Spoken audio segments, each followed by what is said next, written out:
दोस्तों, ब्रह्मांड में पृथ्वी ही एकमात्र ऐसा ग्रह है जहां इंसानों के रहने लायक सही वातावरण, पानी, जमीन, गुरुत्वाकर्षण और इकोसिस्टम है।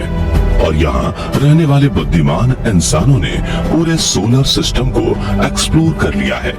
यहाँ तक कि इंसान चंद्रमा तक पहुँच चुके हैं और अब मंगल ग्रह पर जाने की तैयारी कर रहे हैं। लेकिन क्या आपके दिमाग में भी ये कभी सवाल आया है कि सौर मंडल के अन्य ग्रहों की जमीन कैसे दिखती होगी?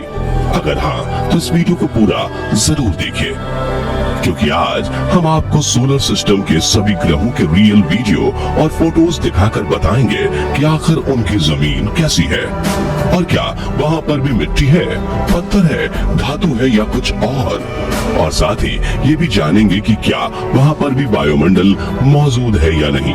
तो चलिए शुरू करते हैं। साथियों, हमारे सोलर सिस्टम में मरकरी, वेनस, अर्थ, मार्स, जुपिटर, सैटर्न, यूरेनस और नेपच्यून जैसे कुल 8 ग्रह हैं और उन सभी के कई चांद भी मौजूद हैं। लेकिन इनमें से कुछ पृथ्वी की तरह चट्टानी ग्रह हैं तो कुछ गैसीय ग्रह हैं जिन पर जीवन की कोई संभावना नहीं है। लेकिन हाँ, इन गैसीय ग्रहों के कुछ चांद पर जीवन मुमकिन हो सकता है। तो चलिए शुरू करते हैं सोलर सिस्टम के इन 8 प्लैनेट्स का सफर। सबसे पहले मरकरी यानी बुध ग्रह की बात करते हैं। तो सूर्य के बिल्कुल नजदीक मौजूद ये ग्रह बिल्कुल सूखा और वीरान पड़ा है, जिनके पास अपना वायुमंडल भी नहीं है। बुध ग्रह की जमीन पूरी तरह से उबड़ खाबड़ है और इसमें काफी बड़े बड़े गड्ढे हैं जो कि कई किलोमीटर तक लंबे, चौड़े होने के साथ कई किलोमीटर गहरे भी होते हैं। वैज्ञानिकों के अनुसार करोड़ों साल से अनगिनत क्षुद्र ग्रह और धूमकेतुओं की बुध ग्रह की सतह पर टक्कर होती रहती है, जिस वजह से इतने बड़े गड्ढे बने हैं। अगर आप बुध ग्रह की सतह को ध्यान से देखेंगे तो ये बिल्कुल हमारे चंद्रमा जैसी दिखेगी। बुध ग्रह का व्यास 4879 किलोमीटर है और इसकी सतह पर मिले सबसे बड़े गड्ढे का व्यास 1550 किलोमीटर है। सूरज के सबसे पास होने और वायुमंडल ना होने की वजह से बुध ग्रह पर तापमान का कोई नियंत्रण नहीं है। दिन के समय बुध ग्रह का तापमान 450 डिग्री तक पहुंच जाता है और रात को इसका तापमान गिरकर -176 डिग्री तक चला जाता है। यानी कि इंसान किसी भी वक्त बुध ग्रह पर कदम नहीं रख सकता। एक और इंटरेस्टिंग फैक्ट ये है कि बुध ग्रह का गुरुत्वाकर्षण पृथ्वी के गुरुत्वाकर्षण का सिर्फ 38% है। यानी अगर पृथ्वी पर आपका वजन 100 किलो है तो वो बुध पर 38 किलो ही होगा। चलिए अब बात करते हैं सौर मंडल के दूसरे ग्रह वीनस यानी शुक्र की, जिसे सोलर सिस्टम का सबसे गर्म प्लेनेट कहा जाता है। ऐसा इसलिए क्योंकि भले ही बुध ग्रह सूरज से ज्यादा नजदीक हो, लेकिन उसके पास खुद का वायुमंडल न होने की वजह से उसकी सतह पर सूर्य की गर्मी टिक नहीं पाती। लेकिन शुक्र ग्रह के पास अपना वायुमंडल है जो कई किलोमीटर मोटी सल्फ्यूरिक एसिड के बादलों की परत से ढका हुआ है। इस खतरनाक एसिड की इस मोटी परत की वजह से जब सूर्य की गर्मी शुक्र पर आती है तो वो रिफ्लेक्ट होकर स्पेस में वापस नहीं जा पाती। इसके अलावा शुक्र ग्रह के वातावरण में 96% कार्बन डाइऑक्साइड है जो ग्रीन हाउस इफेक्ट पैदा करता है। इन कारणों की वजह से शुक्र ग्रह का तापमान दिन और रात दोनों वक्त 460 डिग्री सेल्सियस बना रहता है।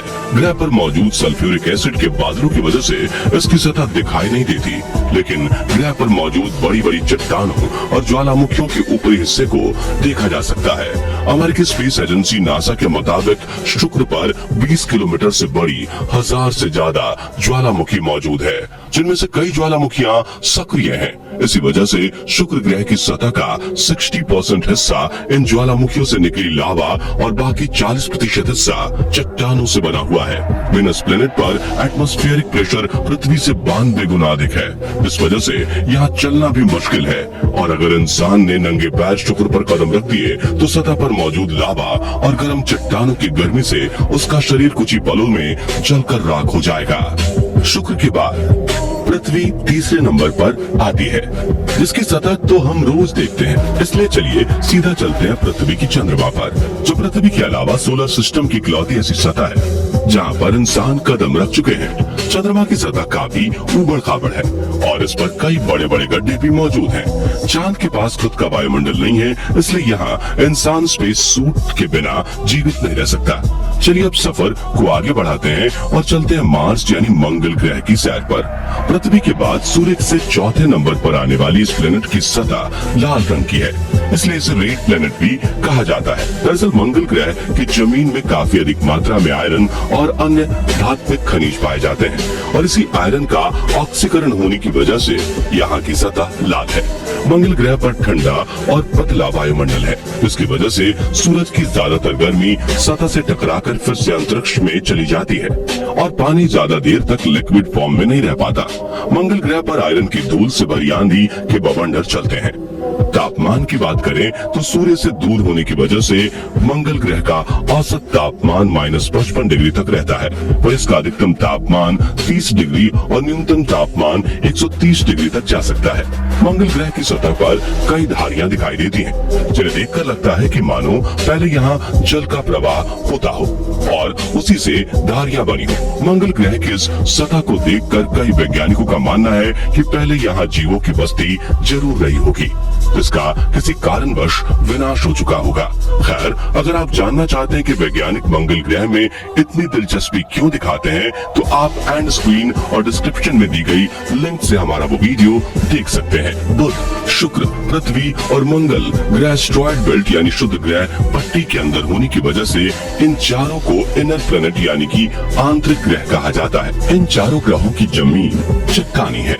खैर चलिए अब सोलर सिस्टम के एस्टेरॉयड बेल्ट को पार करते हुए आउटर प्लैनेट्स यानी कि बाहरी ग्रहों पर चलते हैं। तो सबसे पहले आता है सौर मंडल का सबसे बड़ा प्लैनेट जुपिटर यानी बृहस्पति ग्रह।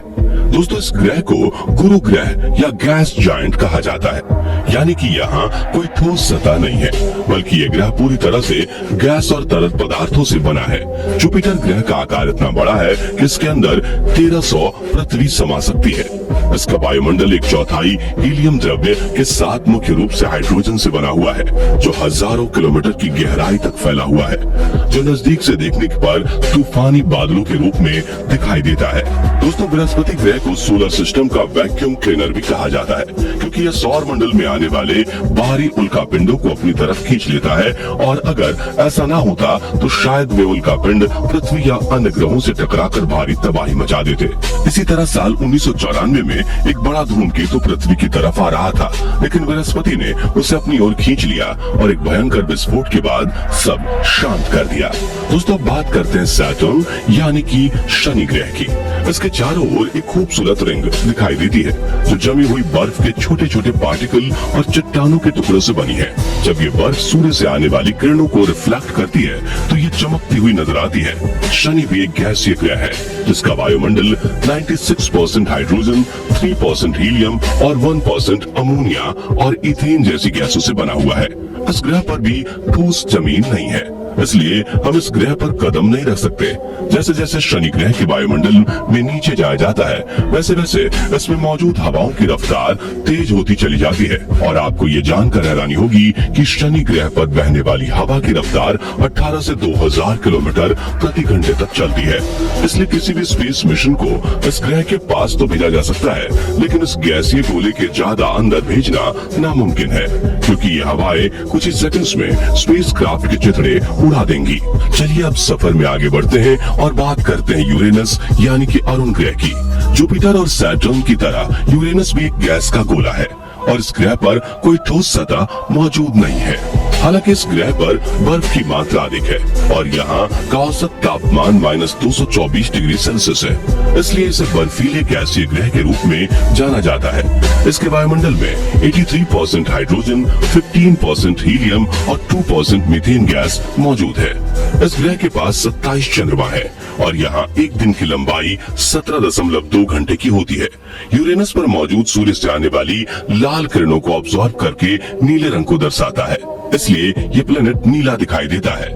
आखिर में दोस्तों, सोलर सिस्टम के लास्ट प्लेनेट नेपच्यून यानी वरुण की बात करें तो ये भी एक गैसीय प्लेनेट है, और अन्य गैसीय ग्रहों की तरह इसके पास भी अपने रिंग्स हैं, लेकिन ये छल्ले काफी पतले और धुंधले हैं, इसलिए इन्हें देख पाना मुश्किल है। इस ग्रह के वायुमंडल में 74% हाइड्रोजन, 25% हीलियम और करीब 1% मीथेन गैस है। इसके वायुमंडल में बर्फीले बादल मौजूद हैं और इस ग्रह के पास भी कोई ठोस सतह नहीं है। गैस और बर्फीले बादलों से बने इस ग्रह का रंग नीला है और इस पर करीब 2000 किलोमीटर प्रति घंटे की रफ्तार से हवाएं बहती हैं। यह सौर मंडल का चौथा सबसे बड़ा ग्रह है और इसका आकार पृथ्वी के आकार से करीब 4 गुना और वजन 17 गुना भारी है। नेपच्यून के पास 13 ज्ञात चंद्रमा हैं, जिनमें से सबसे बड़ा मून ट्राइटन है, जिसे साल 1846 में अंग्रेजी खगोल शास्त्री विलियम लेसल ने खोजा था। तो दोस्तों, अगर आपको भविष्य में मौका मिले तो क्या आप पृथ्वी को छोड़कर मंगल ग्रह पर जाकर बसना चाहेंगे या नहीं? और इन 8 ग्रहों में से आपको सबसे खूबसूरत ग्रह कौन सा लगा?